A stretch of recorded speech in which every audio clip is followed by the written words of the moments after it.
Hey, this is Kits and Snips, and today I have the second of the Gundam card game X Gundam Assemble sets, this being the Wings of Advance. This particular kit includes both a tall geese miniature and two separate Leo miniatures.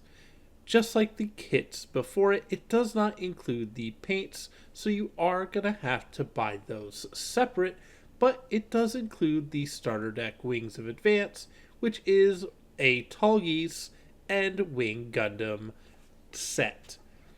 It does include, of course, the instructions on how to play and a mat to play on, a promo pack for an additional card for the game, and of course the instructions for the Gundam Assemble assembly. Now, these do have their own paints you are going to have to buy, but that is to be expected with the miniature hobby. When it comes to the promos you can get, I thought you were only going to be able to get the face cards, but looking at the promo that I got in this pack, if I could just pull it out, it looks like instead you can also get any card that's in the deck, as I did get Hero from Gundam Wing, a pilot this time from my promo. But putting that to the side and just taking a look at the deck, as you can see, the art on these cards is immaculate. If I could get it out of there we go. Get this off real quick. You do get some damage counters for the actual gameplay, and when it comes to the deck, you do get 4 holos. This being, you get 2 of the Wing Gundams and 2 of the Tall Geeses. And I gotta say, I really like the foiling on these. They just look very pretty, and the art is very well done. Going through the deck really quick, you do get a handful of the wings, including Heavy Arms, Sandrock, and just a handful of Leos as well. Of course, some of the pilots, and of course, the tokens and bases that all are included and needed to play the game. But without further ado, I'm going to go ahead and put this deck down and just go ahead and get some time-lapse music playing so you can enjoy the build.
Starting off with the big gun, I'm going to start off with the tall geese, as it really is the most detailed of all of the other miniatures for this set.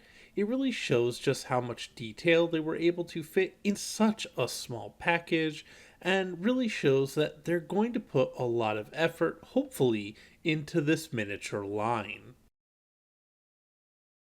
Right into the first Leo, we have the ground type Leo. This is the baseline of what the Leos look like. It is very basic as they're supposed to be outfitted with different equipment. So it does a great job at being a base unit for the Gundams to destroy in the Gundam series. So it's not supposed to look super impressive, but it's still very detailed. Moving into that second Leo, you can see that the Leos are modular, as this one does have an additional long rifle as well as some canisters on the back, and this is the first of the miniatures I have built that aren't just attached to the base at their feet and instead has a pole that elevates it up off of the base, giving it additional customization options when it comes to other miniatures they build in the future. But no video would be complete if I didn't show that height difference. And as you can see, these miniatures are just that, miniatures. They are quite a bit smaller than the RX-78, barely coming up to his knee in some instances. And again, these are meant to be game pieces, so it makes perfect sense why they would be so small. And that is everything. Honestly, I really like these miniatures. I have started getting the paints and I will paint them at some point, I'm sure. I just don't have a place currently to paint them, as I was never expecting to paint anything. So now that I have these miniatures and I want to get down that road, getting these paints, I will probably dabble my toes into painting model kits, but that is a thing for future me. As of now, just with what comes in the box, I really like the Gundam miniatures. I think they're very well made. I think the detail is outstanding. As for the Gundam card game, I haven't gotten a chance to play it yet, but I am excited to give it a try all the same, and will be attending some events at my LGSs, my local game stores, to give the Gundam card game a try. As for whether I think you should buy it or not, it's gonna depend really on you. I'm a sucker for all things Gundam, so I was going to buy it, and I was able to get it for MSRP. I know these are getting more and more expensive, and I do hope you can find it for a good price if you want it, but for me, it was a have to buy. Music for this video was once again brought to you by Upbeat, with the song Release by Aya Kuzensolv. As always, link to the music will be in the description below, so go show the artist some love and tell me how badly I butchered that name. And as always, thank you so much for watching. I really do hope you enjoyed these videos, as they are outside of my normal Gundam model kit building. It's still a little close, a little tangent, but for me, I love Gundam and I have to build these, so why not share it with everybody else? If you did enjoy the video, leaving a like is a great way to let me know you enjoyed it, as it really does show that people are watching the videos and enjoying what I'm doing. If you have any questions about the miniatures or the cards, I do know a little bit about them. I'm happy to answer any questions you might have. And of course, if you find yourself coming back, subscribe. I'm so close to that 500 subscriber mark. I know it's not a big deal for a lot of people, but it's nice to see people are enjoying my videos all the same. As always, this is Kits and Snips signing out saying, have fun building.